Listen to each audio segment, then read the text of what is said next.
낡은 나무 대문은 삐걱거리며 닫혔다. 해가 지고 어둠이 서서히 마당을 삼켜갈 무렵 그 집은 조용했다. 너무도 조용해서 숨소리조차 죄를 짓는 것처럼 느껴질 정도였다.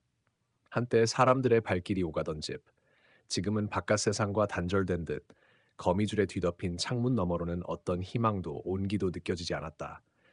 그리고 그 안 한쪽 구석에 조용히 몸을 웅크리고 있던 작은 강아지 하나가 있었다. 이름은 몽이. 하지만 주인은 그 이름조차 부르지 않았다. 아니, 부른 적이 단 한 번도 없었다. 몽이는 덜덜 떨며 자신의 꼬리를 감싸 안았다. 갈비뼈가 도드라진 몸, 찢어진 귀, 한쪽 다리에 남은 깊은 상처 자국. 그것은 단순한 사고가 아닌 누군가의 의도로 만들어진 것이었다. 또 짖었냐, 이 미친놈아. 거친 발소리와 함께 문이 열리고 술 냄새를 풍기며 남자가 들어섰다. 그의 눈은 탁했고 손에는 어김없이 무언가가 들려 있었다. 그것은 낡은 쇠파이프. 몽이는 몸을 움츠리며 눈을 감았다. 도망치지도 짖지도 않았다. 이 집에서 짖는 것은 곧 처벌을 의미했다. 어릴 적 한 번 짖었다가 며칠을 굶은 이후로 몽이는 단 한 번도 소리를 낸 적이 없었다. 그러나 이날은 달랐다. 몽이의 눈동자는 흔들렸지만 그 안에 묘한 변화가 일어났다. 공포, 체념, 슬픔, 그 모든 감정을 넘어서는 어떤 감정, 그것은 분노였다. 남자의 손이 파이프를 들며 올라가려는 순간 몽이는 갑자기 튀어올라 그의 손목을 물어버렸다. 악! 이 미친 개! 처음이었다. 이 조그만 강아지가 저항한 것은 남자는 당황했고 몽이는 그 틈을 놓치지 않았다. 덜덜 떨리는 몸으로 계단을 뛰어내려가 현관문을 향해 달렸다. 문은 잠겨 있었다. 그러나 몽이는 멈추지 않았다. 코끝으로 발톱으로 온몸으로 문을 긁었다. 그 소리는 날카롭고 집요했다. 마치 지금 이 순간이 아니면 영원히 갇혀버릴 거라는 걸 아는 듯. 남자는 다시 다가왔고 발로 몽이를 걷어찼다. 네가 어디서 감히? 몽이는 벽에 부딪혔다.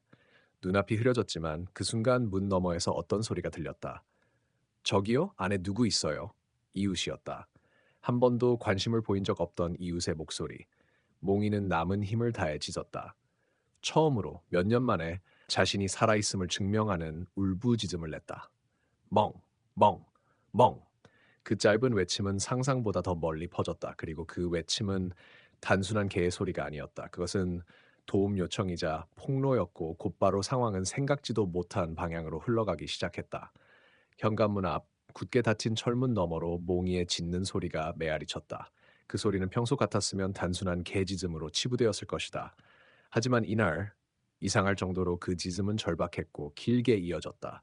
그리고 그것을 들은 사람은 단 한 명뿐이었다. 이상하네. 저 집에 개가 있었나? 그녀의 이름은 윤지수, 바로 옆집에 사는 30대 초반의 간호사였다. 평소 야근이 잦아 이웃과 친해질 틈도 없었고 저 음침한 집에는 가까이 다가가지 않았다. 하지만 오늘은 뭔가 달랐다. 마치 그 소리가 지금이 아니면 늦는다라고 말하는 것처럼 들렸다. 지수는 핸드폰을 꺼내 경찰에 신고했다. 네, 여긴 XX동인데요. 옆집에서 개 짖는 소리가 너무 심상치 않아요. 누가 때리는 소리도 들렸고요. 예, 주소는. 그리고 불과 몇 분 뒤 사이렌 소리와 함께 순찰차 두 대가 어둠을 뚫고 도착했다. 경찰 두 명이 차에서 내려 지수와 대화했다. 신고 감사합니다. 위험할 수 있으니 이 안으로 들어가지 마시고요. 경찰은 대문을 두드렸다. 안에 계십니까? 경찰입니다. 아무 대답도 없었다. 그러자 경찰 중 한 명이 측면 창문을 살짝 열어 안을 들여다보았다. 세상에, 그의 얼굴이 경직되었다. 그 순간 안에서 무언가가 던져지는 소리, 짐승의 비명, 욕설, 그리고 도와줘. 제발. 여자의 목소리였다. 그 집엔 남자 혼자 사는 줄 알았는데 분명히 여자 목소리였다. 경찰은 주저하지 않고 현관문을 강제로 열었다. 문 열어! 경찰이다! 문이 부서지며 열렸고 그 안에서 본 광경은 누구도 예상하지 못한 것이었다. 몽이는 피범벅이 되어 있었고 구석에는 발이 묶인 채 울고 있는 여자가 있었다. 그녀는 부들부들 떨며 입술을 깨물고 있었다. 남자는 뭔가를 감추려 하다 경찰과 눈이 마주쳤다. 내 집에 왜 함부로 들어와? 얘는 내 개인데 내가 어떻게 하든 상관없잖아. 경찰은 즉시 제 앞에 들어갔다. 남자는 필사적으로 저항했지만 이미 너무 늦었다. 지수는 입을 틀어막고 그 광경을 지켜보았다. 그리고 그녀는 한 가지 사실을 깨닫게 되었다. 이 집에서 벌어지고 있던 것은 단순한 동물 학대가 아니었다. 그 안에는 훨씬 더 어두운 오래된 무언가가 숨어 있었다. 구출된 여성은 이름을 제대로 밝히지 못했다. 단지 한마디만 반복했다. 그 개가 아니었으면 난 지금쯤. 그녀의 눈동자는 몽이를 향해 있었다. 두려움과 동시에 깊은 감사를 담은 눈빛이었다. 몽이는 구급차 안 따뜻한 담요에 쌓인 채 조용히 누워 있었다. 지수는 그의 곁에 앉아 손끝으로 조심스레 머리를 쓰다듬었다. 괜찮아. 이제 끝났어. 아무도 너를 때릴 수 없어. 그러나 몽이의 눈동자는 평온하지 않았다. 깊은 밤하늘처럼 어두운 그 눈동자 속에는 말로는 다 표현할 수 없는 공포와 상처, 그리고 묘한 불안이 숨어 있었다. 구조된 여성은 병원에서 안정제를 투여받은 후야 간신히 말을 잇기 시작했다. 그 사람, 그 남자, 이름도 몰라요. 저는 납치됐어요. 경찰은 눈을 크게 떴다. 납치요? 처음엔 인터넷에서 알게 됐고 친절했어요. 하지만 만나고 나서부터 집에 감금됐어요. 며칠이 지났는지도 모르겠어요. 지수는 충격의 말을 잃었다. 그리고 그 여자는 조심스럽게 덧붙였다. 그리고 그 개, 그 강아지 매일 밤 저를 바라봤어요. 울지도 않고 짖지도 않고 그냥 조용히. 하지만 그 눈빛이 마치 기다려 곧이라고 말하는 것 같았어요. 그 순간 형사팀이 무언가를 발견했다는 소식이 들어왔다. 남자의 집 지하 창고에서 오래된 금속 상자가 나왔고 그 안엔 낡은 사진 몇 장과 핏자국이 묻은 목줄 그리고 메모지 하나가 있었다. 메모지에는 이런 문장이 적혀 있었다. 또 실패했군. 이번엔 입을 꿰매야겠다. 경찰은 전율했다. 단순한 학대범이 아니었다. 이 남자에겐 어떤 패턴이 있었고 그것은 무서운 집착과 계획 아래 움직이고 있었다. 그러던 중 한 경찰이 작게 중얼거렸다. 근데 이 개 어디서 본 적 있지 않아요? 이 눈, 이 상처들. 누군가 경찰 내부 데이터베이스에서 오래된 미제 사건을 검색하기 시작했다. 그리고 믿을 수 없는 결과가 떴다. 5년 전 경기도 외곽 실종된 아이와 같이 사라진 강아지. 당시 언론을 떠들썩하게 만들었던 유괴 사건이었다. 아이의 흔적은 결국 찾지 못했지만 동행했던 흰 강아지가 목격됐다는 신고가 마지막이었다. 사진을 가져와 비교하자 몽이의 모습과 완벽히 일치했다. 설마. 지수는 충격에 빠진 경찰들의 표정을 바라보다가 조용히 몽이의 목을 더듬었다. 그리고 거기서 거의 보이지 않을 정도로 희미한 문신을 발견했다. YJ2206. 실종된 아이의 이름 첫 글자와 생일이었다. YJ2206. 지수는 그 희미한 문신을 바라보며 중얼거렸다. 경찰은 즉시 사건 기록을 불러왔다. 2019년 12월 6일 6살 남자아이 유지환 실종 사건. 마지막 목격 장소는 외곽의 한 놀이터. 함께 있던 하얀 강아지가 유일한 단서였지만 이후 모든 흔적이 사라졌고 사건은 결국 미제로 남겨졌다. 지금 경찰의 손에 있는 개, 몽이, 그 당시 목격된 강아지와 완벽하게 일치했다. 지수는 머리가 어지러웠다. 이 작고 상처 입은 생명체가 그 오랜 실종 사건의 유일한 목격자라니. 저 개가 뭔가 기억하고 있다면? 형사 박민수는 낮은 목소리로 말했다. 그 밤에 무슨 일이 있었는지, 누가 그 아이를 데려갔는지, 어쩌면 지금 우리가 잡은 그놈이. 그러나 조사를 계속하던 중 더 놀라운 사실이 드러났다. 감금범으로 체포된 남자, 본명 장도균.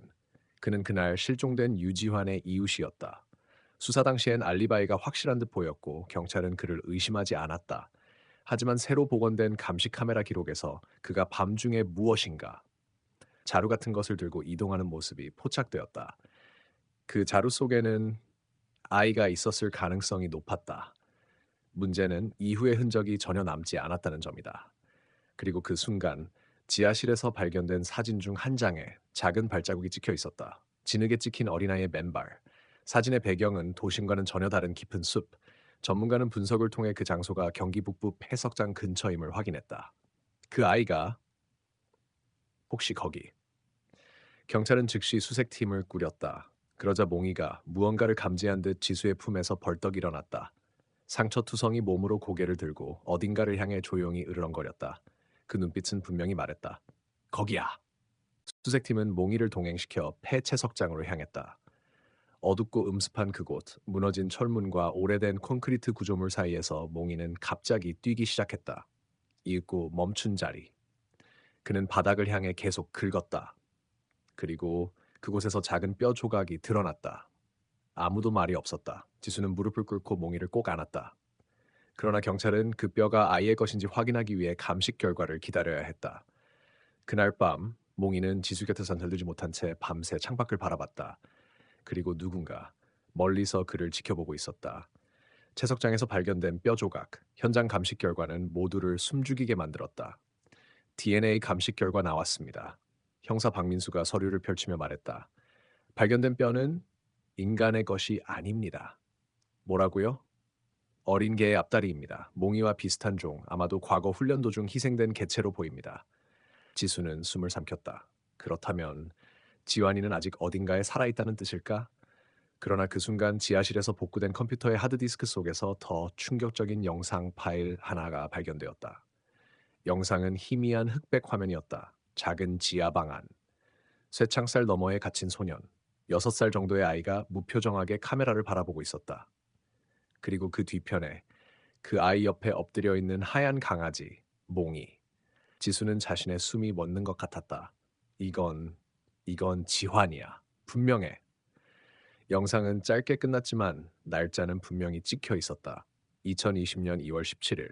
실종 이후 2달이 지나고도 아이는 살아 있었다. 그런데 왜 이걸 이제야 발견했지? 수사는 더 깊어졌다. 장도균의 통신 기록, 전자계좌, 드론 영상. 그는 결코 혼자였던 게 아니었다. 그리고 결정적인 단서. 그가 매달 정기적으로 송금하던 계좌. 수신인은 가짜 이름으로 등록된 조성재. 이미 사망 처리된 인물이었다. 하지만 추적 끝에 경찰은 경남의 한 외딴 산장에 도달했다. 사람의 흔적이라곤 전혀 없는 그곳. 창문은 모두 막혀 있었고 안은 냉기로 가득했다. 그리고 그곳 거실 벽에 걸려있던 사진. 사진 속 두 남자. 하나는 장도균, 다른 하나는 실종된 유지환의 아버지, 유동식이었다. 아니, 아버지가? 지수는 믿을 수 없었다. 기록상 그는 사건 직후 자살한 것으로 되어 있었다. 유서를 남기고 차 안에서 흔적도 없이 사라졌던 인물. 하지만 지금 그는 장도균과 함께 웃고 있었다. 그리고 몽이 그 사진을 보자마자 갑자기 광기 어린 울음을 터뜨리며 짖기 시작했다. 그 눈빛 속에 분노, 배신, 그리고 공포가 뒤섞여 있었다. 그 개는 기억하고 있어. 다 우리가 못 본 걸. 사진 속 인물 분명히 유지환의 아버지 유동식이었다. 그가 죽은 것이 조작이었다면 이 모든 실종, 학대, 은폐는 가족 내부의 계획? 지수는 얼어붙은 채 사진을 내려다보았다. 그 순간 몽이가 또다시 울부짖기 시작했다. 그러다 벽장 쪽을 향해 몸을 낮추고 으르렁거렸다. 형사 박민수가 조심스럽게 문을 열었다. 안은 어둡고 축축했다. 곰팡이 냄새와 함께 오래된 피 냄새 같은 것이 섞여 있었다. 그리고 그 안에서 녹음기 한 대가 발견되었다. 녹음 버튼이 눌러진 상태였다. 누군가 그 안에 고백을 남겨둔 것이었다. 내가 그 아이를 버린 건 아니야. 모두 그녀 때문이었어. 지환이는 보고 있었어. 그날 밤 그녀가 한 짓을. 그 아이의 눈빛이 나를 고발하고 있었어. 그래서 감췄다. 나는 지키려고 했던 건데. 근데 왜 그 개가 아직도 날 쳐다보는 거지? 목소리는 분명 유동식의 것이었다. 그리고 그녀라는 존재, 지수의 머릿속에서 하나의 얼굴이 떠올랐다. 지환의 어머니, 차미영. 사건 직후 충격을 받아 정신병원에 입원한 그녀는 아직까지도 아들의 이름을 부르며 울부짖는다고 알려져 있었다. 그러나 감시 카메라 영상에는 그녀가 사건 전날 밤 지환을 혼자 내보낸 장면이 있었다. 그리고 몇 시간 뒤 장도균이 그 아이를 데려가는 모습. 혹시 어머니가 자발적으로 넘긴 건 아닐까요? 지수의 말에 박민수는 무겁게 고개를 끄덕였다. 무언가 감추고 있어. 이건 단순한 유괴가 아니야.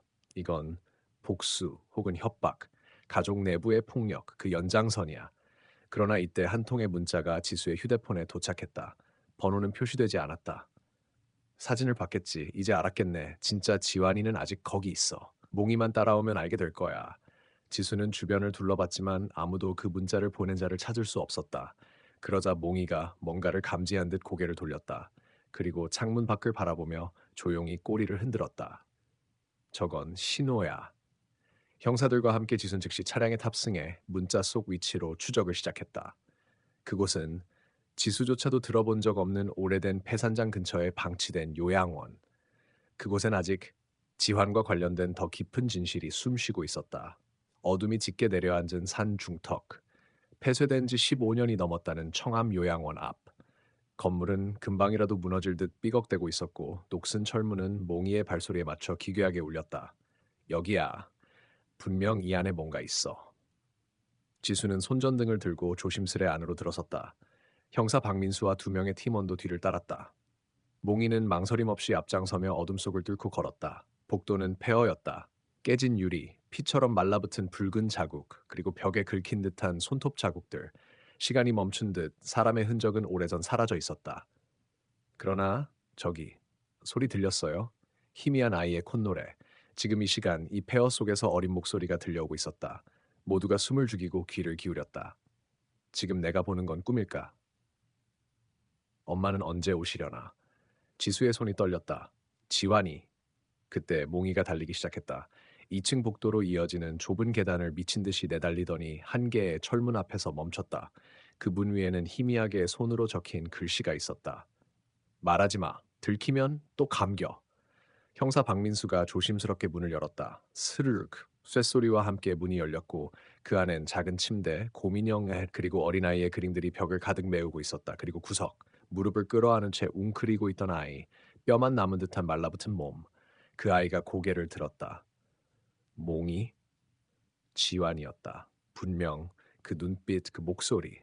하지만 무언가가 달랐다. 그는 그들을 보며 웃지 않았다. 그저 몽이에게만 반응하고 있었다. 우리 기억 못하나? 지수는 가까이 다가가려 했다. 그러나 그 순간 쾅! 뒷문이 닫히며 전기가 차단되었다. 암흑 속에서 누군가의 목소리가 흘러나왔다. 내 아이, 너희가 뺏었잖아. 그래서 이 아이는 내 거야. 그 목소리는 오래전 사망한 줄 알았던 지환의 아버지 유동식의 것이었다. 당신 살아있었어?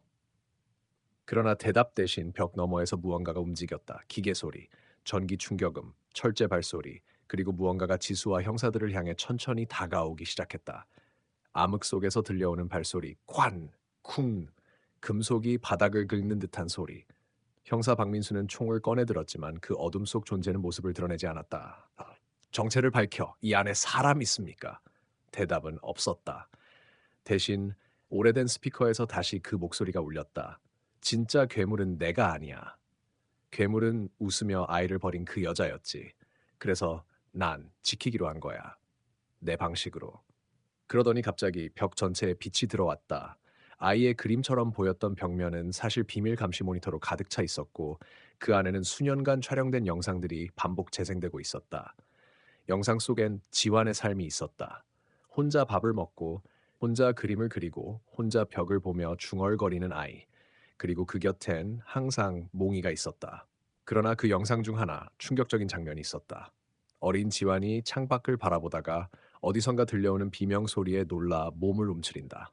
다음 장면 피범벅이 된 지환의 어머니 차미영이 흙 묻은 손으로 창을 긁으며 중얼거렸다. 나는 버리지 않았어. 난 지키려고 했던 거야. 그 남자가 우리 둘 다 버리려 했어. 지수는 혼란스러웠다. 어떻게 된 거야? 아버지가 범인이 아니야? 어머니가 아이를 넘긴 거야? 박민수가 이를 악물고 말했다.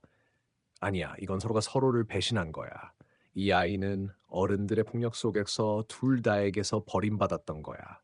그때 몽이가 갑자기 짖으며 달려갔다. 지환이 있던 방이 아니라 반대편 오래된 엘리베이터 쪽으로. 형사들이 따라가자 그곳엔 비밀 계단이 있었다.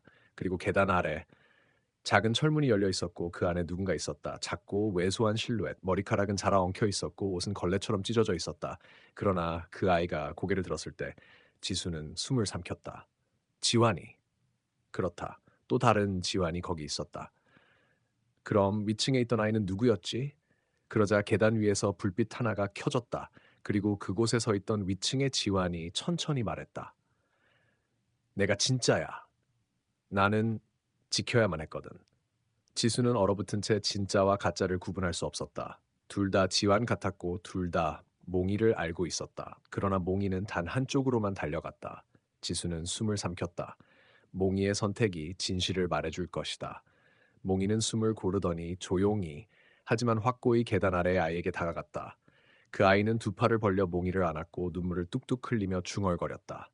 몽이야, 나 여기 있었어. 지수의 눈동자가 흔들렸다. 그렇다면 위에 있는 아이는 형사 박민수가 즉시 무기를 겨눴다. 이봐, 넌 누구야? 정체를 밝혀. 그러나 위에 서 있던 또 다른 지화는 천천히 고개를 숙이고 이상하게도 웃기 시작했다. 정체? 정말 알고 싶어? 그 순간 그의 얼굴이 변하기 시작했다. 가죽이 벗겨지는 듯한 기괴한 소리와 함께 피부는 일그러졌고 눈빛은 짐승처럼 번뜩였다. 지수는 공포에 질려 뒤로 물러났다. 그건 인간이 아니야. 형사는 봐. 형사는 방아쇠를 당겼지만 총알은 공중을 갈랐을 뿐. 그 존재는 어둠 속으로 사라져 건물 전체에 이상한 진동이 퍼졌다. 밖으로 나가야 해. 지금 당장. 그러나 계단은 붕괴됐고 건물 전체가 봉쇄되기 시작했다. 지하에 남은 그들은 폐쇄된 구조물 속에 갇히게 된 것이다. 무언가 이곳을 지키고 있어. 그때 진짜 지환이 조용히 입을 열었다. 그 애는 나야. 모두가 얼어붙었다. 정확히 말하면 내가 버린 나 자신이야. 지환은 떨리는 목소리로 과거를 떠올렸다. 엄마가 죽고 아빠가 날 숨기고 나는 이곳에서 너무 오랫동안 아무도 안 오는 세계에서 살아남으려 했어. 근데 어느 날 거울을 보는데 그 안에 내가 나한테 웃고 있었어. 그 아이는 말했어. 너 대신 내가 지켜줄게. 그때부터였어. 그 또 다른 나가 나 대신 밖에 나가서 살았던 건. 형사는 얼굴이 굳었다. 정신분열, 아니 초자아화된 생존형 자아? 지수는 고개를 저었다. 아니야, 그건 단순한 환상이 아니야. 우린 모두 그 존재를 받고 그는 너무도 뚜렷하게 현실이었어. 지하실에 불이 꺼지고 어둠 속에서 누군가의 숨소리가 들려왔다. 그리고 다시 들리는 그 낮고 메마른 목소리. 나는 사라지지 않아. 나는 그가 만든 그림자니까. 그리고 이제 너희 모두도 그림자가 될 차례야. 그와 동시에 벽면이 무너졌고 어둠 속에서 기괴한 손들이 형사들과 지수를 향해 기어나오기 시작했다. 달려! 지금이야! 지하 깊숙한 곳으로 이어진 마지막 출구를 향해 그들은 뛰기 시작했다. 몽이는 앞서며 짖었고 그 소리는 마치 악몽 속 진실을 찢는 듯 날카로웠다.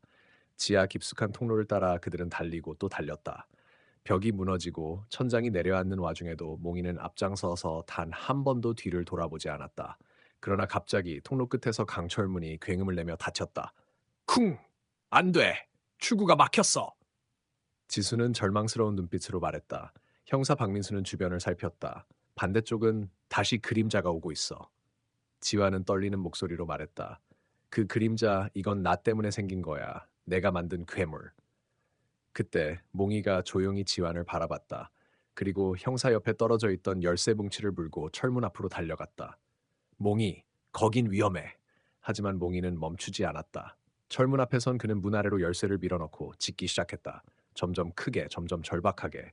그 소리는 곧 어둠을 찢고 메아리처럼 터져나갔다. 그러자 어디선가 반응하듯 철문이 덜컥 하고 움직이기 시작했다. 열린다.